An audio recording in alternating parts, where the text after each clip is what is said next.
मंत्र्यांना आज वर्षावर स्नेहभोजन असेल। सूत्रांची माहिती, मुख्यमंत्री फडणवीसांकडून मंत्री आणि महायुतीच्या आमदारांना स्नेहभोजनाचे निमंत्रण। वर्षावरील गणपती दर्शन आणि स्नेहभोजनाचा कार्यक्रम। शिंदे आणि अजित पवार हे सुद्धा उपस्थित राहणार अशी माहिती। राहुल गांधींकडून अभ्यास सुरू। वोट चोरी हा अणुबॉम्ब होता, आता ते हायड्रोजन बॉम्ब फोडतील। पुढच्या काही महिन्यामध्ये देशात राजकीय बदल होईल, संजय राऊत यांचा दावा।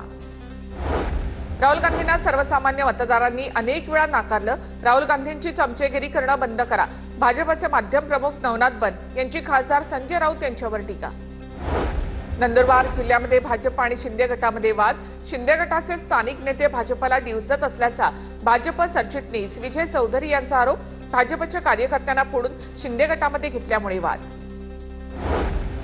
सांगली महानगरपालिकेच्या सार्वत्रिक निवडणुकीची प्रारूप प्रभाग रचना आज जाहीर होणार। प्रारूप प्रभाग रचनेला निवडणूक आयोगाची 29 ऑगस्ट रोजी मान्यता। 15 सप्टेंबरपर्यंत हरकती स्वीकारून सुनावणी घेण्यात येणार आहे।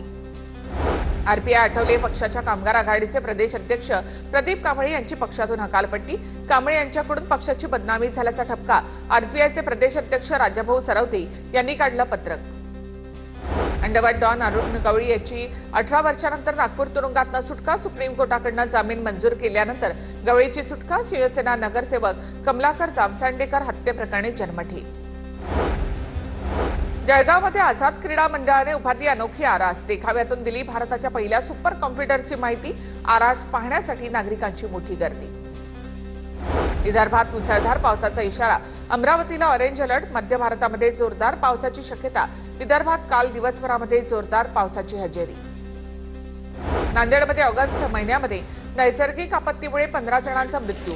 1,500 घरांची पडझड। 5,08,000 हेक्टर शेती पिकांचं नुकसान। 215 जनावरं दगावली। 15,000 व्यक्तींचं बचाव कार्य। नंदुरबार जिल्ह्यामध्ये समाधानकारक पाऊस। भूमिगत जलसाठ्याची पातळी उंचावली। रेटापाडामध्ये बोरवेलमधून मोठ्या प्रमाणामध्ये पाण्याचा प्रवाह। छत्रपती संभाजीनगरमधील सोयगाव आणि सिल्लोड तालुक्यामध्ये मुसळधार पाऊस। फरदापूरमधील वाघोर नदीला पूर।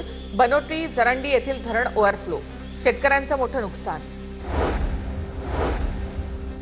नांदेडच्या विष्णुपुरी प्रकल्पाचे 3 दरवाजे उघडले। गोदावरी नदीपात्रामध्ये 46,000 क्युसेक्सना विसर्ग सुरू। नदीकाठच्या गावांना सतर्कतेचा इशारा।